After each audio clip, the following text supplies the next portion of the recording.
రక్షణ అంటే ఒక సెక్యూరిటీ, ఒక రక్షణ, ఒక కాపుదల. అవునా కదా? ఎవరికో ఒక అపవాదిగాడికి నువ్వు చిక్కుపడకుండా దేవుడు నీకు ఇస్తున్న రక్షణ, అది ఒక కాపుదల, ఒక సెక్యూరిటీ, ఒక బంధకం దేవుడు ఇస్తున్న నీకు, ఒక బంధకం దేవుడు ఇస్తున్న కాపుదల. ఆయన నీకు చేస్తున్న సంరక్షణ, ఆయన యొక్క రక్షణను శిరస్త్రాణము. ఆ రక్షణ యొక్క రక్షణ అనే శిరస్త్రాలను ధరించుకుంటే అపవాది నిన్ను తాకడానికి వీలలేదు, అపవాది నీ వద్దకు రావడానికి వీలలేదు. రక్షణ వారు మనసు నీవు పొందిన తోడని ఆయన బిడ్డలకు పిలవబడతావు. ఏ రాత్రి, ఏ రోజు, ఏ ఉదయం నువ్వు పొందుకుంటున్నావు ఆయన రక్షణ.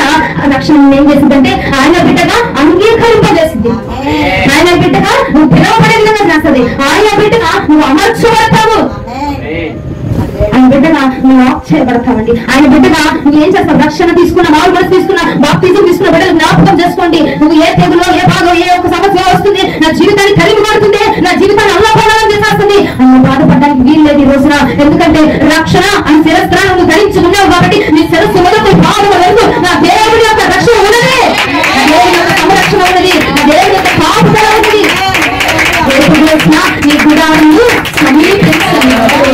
ఎందుకంటే రక్షణగా మామూలు మనస్సు నువ్వు పొందుకొని రక్షించబడి బాప్తిజంలో పొందిన నీకు రక్షణగా, కవచంగా, కేవలంగా పరముగా నా ప్రభు ఉన్నాడు.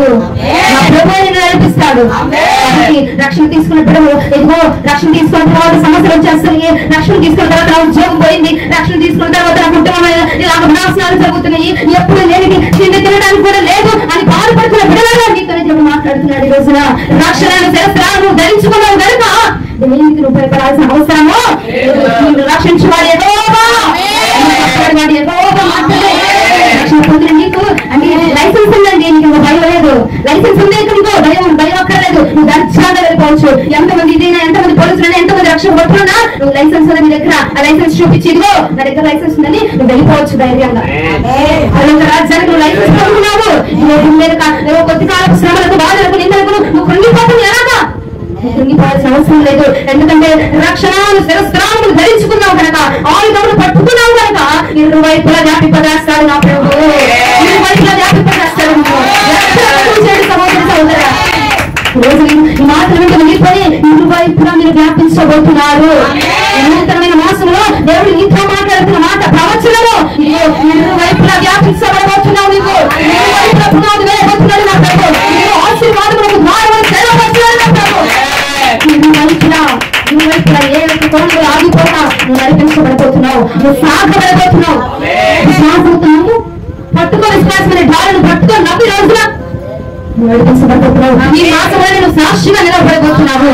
ఈ రోజు నా దేవుడు నాతో పలికాడి మాట నా పట్ల నెరవేర్చబడింది. ఇరువైపులా నాకు ఏ యొక్క అపవాదిగాడి దండు, ఏ యొక్క అపవాదిగాడి దండు భార్య లేకుండా దేవుడు నన్ను కాపాడాడు. నా ఇరువైపులా తన రక్షణ కవచాన్ని నాకు తోడుగా ఉంచే నన్ను బలపరచాడని నువ్వు సాక్షిగా నిలబడబోతున్నావు. రక్షణ శిరస్త్రాలను ధరించుకుని నీవు బిడలారా భయపడదు. ఉద్యోగం పోయినా, కష్టపడుతున్నావా, శ్రమ పడుతున్నావా, నువ్వు బాధపడద్దు.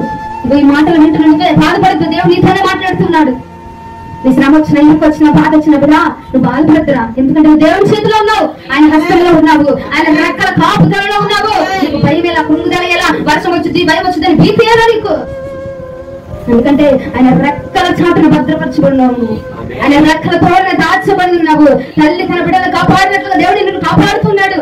ఉద్యోగం ఉన్నవారు, రక్షణ ఉన్నవారు, ఆరోగ్యం, రక్షణ లేని వారు, ఆరోగ్యం ఉన్నవారు, బలం ఉన్నవారు, బలగం ఉన్నవారు చూడు ఎన్ని అవస్థలు పడతా ఉన్నారు, ఎన్ని ఇబ్బందులు పడతా ఉన్నారు. కానీ నా ప్రభువు నిన్ను తన రెక్కల చాటును భద్రపరిచి, తన శ్రేయస్కరమైన ఆరోగ్యం అనే రెక్కల చాటును భద్రపరిచి, ఏ ఆపద, ఏ కృంగుదల, ఏ అనారోగ్యము, ఏ భయము నీకు రాకుండా దేవుడు నిన్ను కాపాడుతా ఉన్నాడు. భయపడాల్సిన అవసరం లేదు.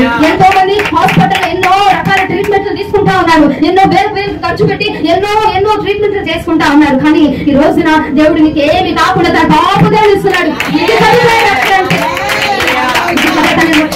కాదు తన కాపుదల. ఆహారం లేక ఎంతమంది పిల్లలు బాధపడుతూ ఉన్నారు. ఉద్యోగం లేకపోయినా సరే, కుటుంబంలో ఏ యొక్క అవసరం లేకపోయినా సరే కుటుంబాన్ని నీకు కూర్చోబెట్టి పోషిస్తున్నారు నా ప్రభు. ఇది కదా రక్షణ, ఇది కదా ఆయన కాపుదల. ఇది ఆయన బలము, ఆయన బలము, ఆయన బాహుబలము తక్కువ కాదు.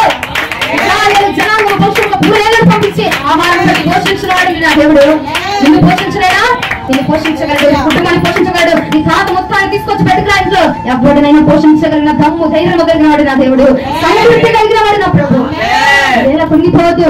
రక్షణ తీసుకున్న బిడ్డలు, ఉద్యోగంలో పోయి నేను చాలా మంది బిడ్డలు కృంగిపోతున్నా. దేవుడు తెలియపరిచారు, బయలుపరిచారు నాకు. నువ్వు బాధపడద్దు బిడ్డ.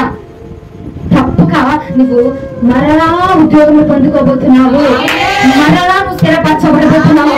మరలా పడిపోయిన ప్రాకారమైన నా ప్రభు కచ్చి ఇదిగో గుడారంలో పడిపోయిన నా ప్రభు తిరిగి లేవనెత్తి కట్టించుకున్న దేవుడు నీ ప్రాకారములు కూడా కట్టించగలడు.